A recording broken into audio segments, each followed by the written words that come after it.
దేశంలో ఇప్పుడు ఇండిగో విమాన సంక్షోభం నడుస్తోంది. ఇండిగో విమానయాన సంస్థ సృష్టించిన సంక్షోభం యావత్ భారతదేశాన్ని ఇబ్బంది పెడుతోంది. 5 లక్షల మంది విమాన ప్రయాణికులు సైతం తీవ్ర అసౌకర్యానికి గురయ్యారు. దేశ ఆర్థిక వ్యవస్థపై సైతం ఈ ప్రభావం కనిపిస్తోంది. ఒక ఇండిగో కంపెనీ నిర్లక్ష్యంతో భారత ప్రభుత్వం విమర్శల పాలైంది. ముఖ్యంగా పౌర విమానయాన శాఖ మంత్రి కింజారపు రామ్మోహన్ నాయుడు అందరి దృష్టి పడింది. విమర్శకుల నోళ్లు ఆయనపై తెరుచుకున్నాయి. ఆయనను బాధ్యుని చేస్తూ విపక్షాలు తీవ్ర స్థాయిలో మండిపడుతున్నాయి. అయితే పరిస్థితిని గమనించిన రామ్మోహన్ నాయుడు పార్లమెంటులో తనదైన ప్రకటన చేశారు. చాలా బాధ్యతాయుతంగా మాట్లాడారు. ఇదే ఇండిగోపై వెనువెంటనే చర్యలకు ఉపక్రమిస్తే సంక్షోభం మరింత తీవ్రమయ్యేది. అందుకే విపక్షాలు ఎంత రెచ్చగొడుతున్నా, ఎన్ని విమర్శలు వచ్చినా రామ్మోహన్ నాయుడు చలించలేదు. తనను తాను ప్రూవ్ చేసుకోవాల్సిన అవసరం రామ్మోహన్ నాయుడుపై ఉంది. తప్పకుండా ఇండిగో గుత్తాధిపత్యాన్ని కూకటి వేలతో పికిలిస్తే కానీ మరోసారి ఇలాంటి సంక్షోభం సృష్టించేందుకు ఏ ఎయిర్లైన్ సంస్థ కూడా సాహసించదు. అప్పట్లో టాటా చేతిలో, గతంలో ఎయిర్ ఇండియా ఎయిర్లైన్స్ సంస్థ టాటా సంస్థ చేతిలో ఉండేది. అప్పట్లో కూడా దాని గుత్తాధిపత్యం పెరగడంతో 1953లో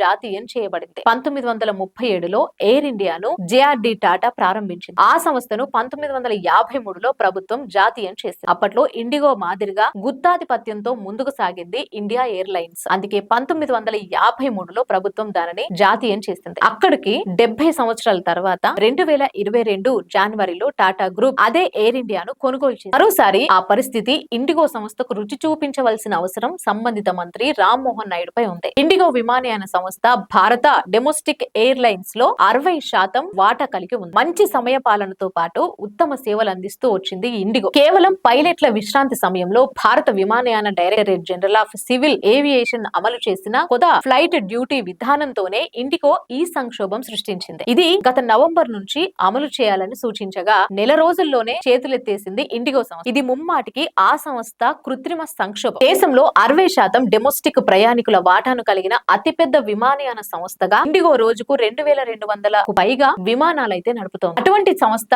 బాధ్యత రాహిత్యంగా వ్యవహరించింది. అతిపెద్ద విమానయాన సంస్థగా ఈ సంక్షోభానికి కారణమైంది. ఒక ప్రైవేటు విమానయాన సంస్థ నిర్లక్ష్యం ఇప్పుడు మంత్రిగా ఉన్న కింజారపు రామ్మోహన్ నాయుడుకు అతిపెద్ద సమస్యగా మారింది. అందుకే ఆయన దీనిపై పూర్తి స్థాయిలో దృష్టి సారించవలసిన అవసరం ఉంది. ఇండిగో గుత్తాధిపత్యానికి కళ్ళెం వేయాల్సిన అవసరం ఎంతైనా ఉంది. గతంలో టాటా కంపెనీ ఎయిర్ ఇండియా విషయంలో జరిగిన వ్యవహారాన్ని గుర్తు చేసుకోవాల్సి ఉంటుంది. దేశంలో మిగతా ప్రైవేట్ ఎయిర్లైన్స్ కు పూర్తి స్వేచ్ఛ ఇవ్వడంతో పాటు ప్రభుత్వ పరంగా రాయితీలు కల్పిస్తే అవి పుంజుకునేందుకు అవకాశం కూడా ఉంది. అదే సమయంలో మున్ముందు ఇండిగో సంస్థను అణిచివేసేందుకు కూడా రామ్మోహన్ నాయుడు ప్రయత్నించాల్సి ఉంటుంది. అది జరిగితే కానీ భవిష్యత్తులో ఇటువంటి సంక్షోభాలు మళ్లీ పైగా యువనేతగా ఉన్న కింజారపు రామ్మోహన్ నాయుడుకు ఇది ఒక విషమ పరీక్షగానే గుర్తుంచుకోవాల్సి ఉంటుంది.